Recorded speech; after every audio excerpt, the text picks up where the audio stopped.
State update में आपका स्वागत है। मैं हूं राजेंद्र कानूंगो। हमारे साथ स्टूडियो में मौजूद हैं वरिष्ठ पत्रकार डॉक्टर शिशिर उपाध्याय। नमस्कार। उनका स्वागत है। साथियों, दमोह में एक स्कूल में शुरुआत हुई थी कि वहाँ पर जो है वो लड़कियों को हिजाब बांधा जा रहा है और बाद में स्कूल की तरफ से क्लेरिफिकेशन आया था कि वो हिजाब नहीं है, स्कार्फ है, और उसमें डीओ को भी इन्वॉल्व मान करके उनके ऊपर स्याही वगैरह फेंकी गई थी और तमाम इस प्रकार की जो घटनाएं चली थी। तो ये सब बातें हुई। अब धीरे धीरे निकल करके ये आ रहा है कि ये बहुत बड़ा स्कैंडल है और बहुत कुछ इसमें है। तो शिशिर जी, मैं आपसे जानना चाहता हूँ कि ये असलियत में है क्या, ये मामला क्या बनता दिखाई दे रहा आपको? ये सर, चूंकि स्टेट अपडेट के दर्शक अवेयर हैं और उन्हें लगातार हम खबरें देते रहे हैं। ये दमोह का जो मामला, जब गंगा जमुना स्कूल का मामला आया और उसमें जिस तरीके से खंगालना शुरू किया, अंदर जब जाना शुरू किया, तो परत दर परत नए खुलासे होते चले जा रहे हैं। चूंकि कलेक्टर ने सबसे पहले उसका बचाव किया था, स्कूल के बारे में बोला था कि नहीं, स्कूल की ऐसी कोई गलती नहीं है, जांच कर ली है, ऐसा कोई मामला नहीं है। उसके बाद जब खुला तो जिला शिक्षा अधिकारी ने जांच की, उसमें भी ऐसा बताया गया। फिर 3 लोग सामने आते हैं कि उनका धर्म परिवर्तन करा के उनको वहां शिक्षक बना दिया गया।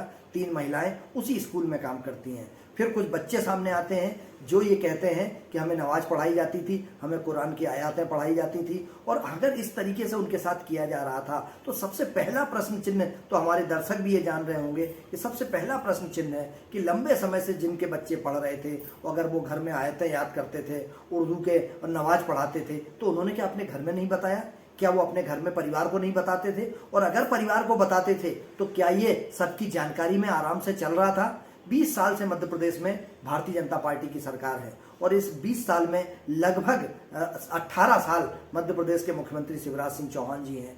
यहाँ बजरंग दल है, यहाँ शिवसेना है, यहाँ हिंदू उत्सव समितियां हैं, यहाँ विश्व हिंदू परिषद है। और दमोह पे तो इसके पहले भी क्रिश्चियन गांव को पूरी तरह से, जो आदिवासी गांव था उसको क्रिश्चियन धर्म में कन्वर्ट करने के लिए जो अखिल भारतीय स्तर पर दिल्ली में राष्ट्रीय बाल संरक्षण आयोग है, प्रियंक कानूनगो उसके चेयरमैन आके खुद दमोह में डेरा डाले थे और दमोह में ये मामला बहुत हाईलाइट हुआ था। क्रिश्चियन वाला तो इन्होंने पकड़ लिया था, लेकिन क्या उस समय कलेक्टर एसपी को ये नॉलेज में नहीं था कि गंगा जमुना में भी ऐसा ही मामला चल रहा है? लेकिन जिस तरीके से मामला सामने आया सर, मुझे लगता है कि इसके पीछे पर्दे की कहानी कुछ और है। सबकी जानकारी में था, सब चल रहा था, लेकिन इसको जिस तरीके से आगे दिखाया जा रहा है, जिस तरीके से इसको प्रेजेंट किया जा रहा है, इससे इतर भी बहुत कुछ है इसमें। अभी भी एक नया समाचार भी अभी मिला है कि वो स्कूल के अंदर से मस्जिद में जाने का एक रास्ता है, गुप्त रास्ता है, वो भी एक चीज सामने आई है। तो ये सारी चीजें, क्या महाकाल लोक की जो प्रतिमाएं टूटी हैं और उसके बाद दमोह वाला मामला जब उछला है, तो क्या महाकाल लोक के मामले को दबाने के लिए कहीं दमोह वाला मामला तो सामने नहीं ला करके रखा जा रहा है? आपको ऐसा तो नहीं लगता? सर, ये बिल्कुल सही है। महाकाल लोक में जिस तरीके से विश्व स्तर पर इसकी प्रतिष्ठा कायम थी, वह एक छोटी सी आंधी आने पर और धूमिल हो गई है, क्योंकि इनकी कलई खुल गई है। महाकाल लोक में जिस तरीके से जो कुछ भी हुआ है वो जांच का विषय है, लेकिन जांच कौन करेगा? लोकायुक्त की टीम वहां काम कर रही है। जो नगरीय प्रशासन मंत्री जी हैं, वो नगरीय प्रशासन मंत्री जी के नेतृत्व में ही वहां काम हुआ था और उज्जैन के जो प्रभारी मंत्री थे उन्होंने वहां काम किया था। वहां के कमिश्नर का काम था, वो आज कहीं किसी बड़े जिले में कलेक्टर के पद पे बैठे हुए हैं। जो कमिश्नर हैं, हरदा कलेक्टर बताया जाता है कि अभी हरदा कलेक्टर हैं, वो उस समय वहां कमिश्नर हुआ करते थे।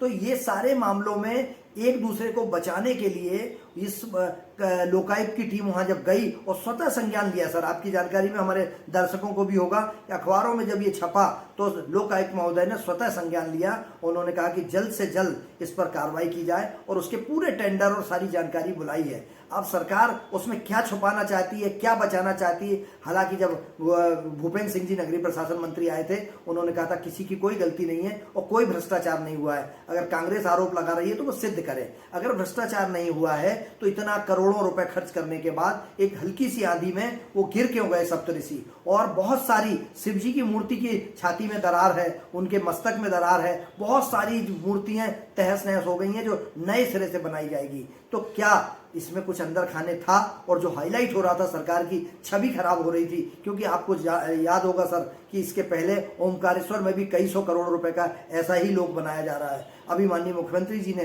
अपने विधानसभा क्षेत्र बुधनी में सलकनपुर माता 300 करोड़ रुपए का वहां पर देवी लोक बनाने की घोषणा की है। तो क्या इस तरीके से 1 रुपए की चीज 1000 रुपए में लगा के, और ये जो हो रहा है इसमें कौन इन्वॉल्व है? भगवान को तो बख्शें, कम से कम भगवान, हर जनता ये प्रार्थना कर रही है कि भगवान के मामले में तो कम से कम बख्शा जाए। पुल में, सड़क में खा लो, पुल में खा लो, दूसरे अन्य कार्यों में भ्रष्टाचार कर लो, लेकिन भगवान के मामले में तो, और महाकाल, कालों के काल महाकाल के यहाँ अगर ऐसा हो रहा है, ओमकारेश्वर में ऐसा हो रहा है, और सलकनपुर में अगर ऐसा हो रहा है, तो उसमें तो पूरी सतत प्रयास करके पूरी भक्ति भाव से अच्छा कार्य करना चाहिए। लेकिन जो हुआ है, मुझे ऐसा लगता है कि वो दमों की खबरों के कारण अब उस तरफ आदमी भूलता चला जा रहा है। क्योंकि आपको याद होगा इसके पहले उज्जैन में एक बड़ा मामला हुआ था सर, जिसमें उज्जैन में जेलर और उसके कुछ वो लोग मिलके फिरौती वसूल किया करते थे, मिलने पे इतना, इस पे इतना, कई करोड़ रुपए उसमें आए थे।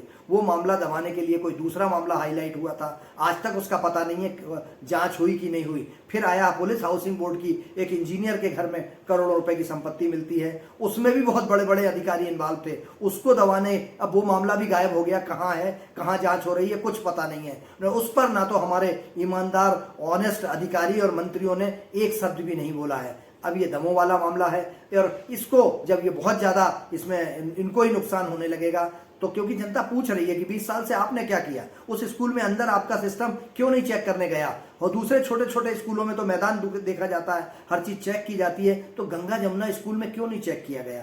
तो ये प्रश्न चिन्ह सरकार के ऊपर है और जवाब सरकार को देना होगा।